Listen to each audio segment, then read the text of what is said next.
13 secondes, c'est tout ce qu'il a fallu pour que des millions de fans oublient Arène de 10 ans. 10 années sans défaite, 10 années à briser des carrières, 10 années à être l'ombre qui planait sur toute une division. Et pourtant, ce 12 décembre 2015, tout s'est effondré en un seul direct du gauche. Le public n'a retenu que le chaos.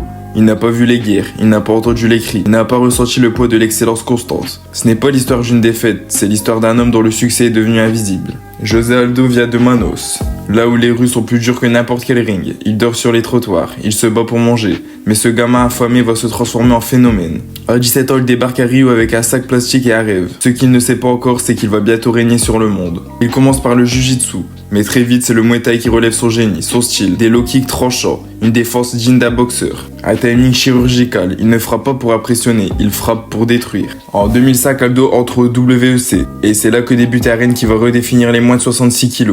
Cub Swanson, KO en 8 secondes. Mike Brown, démoli. Urija Faber, littéralement démembré par des low kicks. Faber a terminé ce combat sur une jambe et une chaise roulante. Et pourtant Aldo est ignoré. Pourquoi? Parce qu'il est trop fort, trop dominant, trop efficace, trop silencieux. Pas de trash talk, pas de scandale, pas de business. Juste du combat pur, brutal, parfait. Quand l'UFC absorbe le WEC, Aldo devient le tout premier champion featherweight. Et il va défendre cette ceinture 7 fois.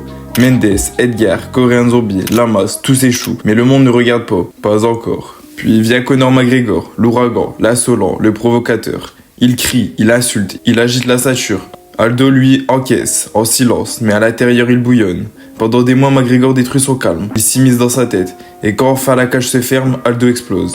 Trop vite, trop fort, trop émotif. Et c'est ce qui devait être la défense la plus importante de sa carrière. Devient la chute. 13 secondes, accroché. Un KO. Une décennie effacée en une image virale.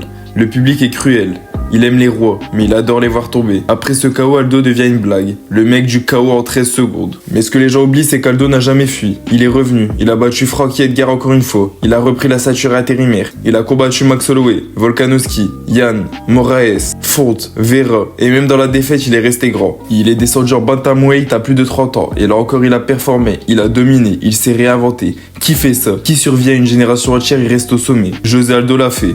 José Aldo n'a jamais été qu'un champion. Il a été la norme, le mur infranchissable pendant des années. Il a battu des générations entières de challengers. Il a été le roi sans trône, le maître sans disciple. Son nom ne sort pas souvent dans les débats sur le GOAT. Et pourtant, combien de champions peuvent se vanter de 18 victoires consécutives, de 10 ans d'invincibilité, de 9 défenses de titre consécutives en featherweight si on compte le WEC? Aldo, c'est un monument qu'on a osé effacer parce qu'il a chuté une fois. Une seule erreur, une seule seconde d'émotion, et l'histoire a tourné la page. José Aldo est plus qu'un combattant, c'est un survivant, un technicien, un roi, et surtout un homme qui a combattu avec honneur dans un sport qui récompense la haine. Alors non, ce n'est pas 13 secondes qui définissent un homme, c'est les années de guerre, les litres de sueur, les armes versées loin des caméras. Et pour tout ça, José Aldo, tu n'es pas oublié, tu es immortel.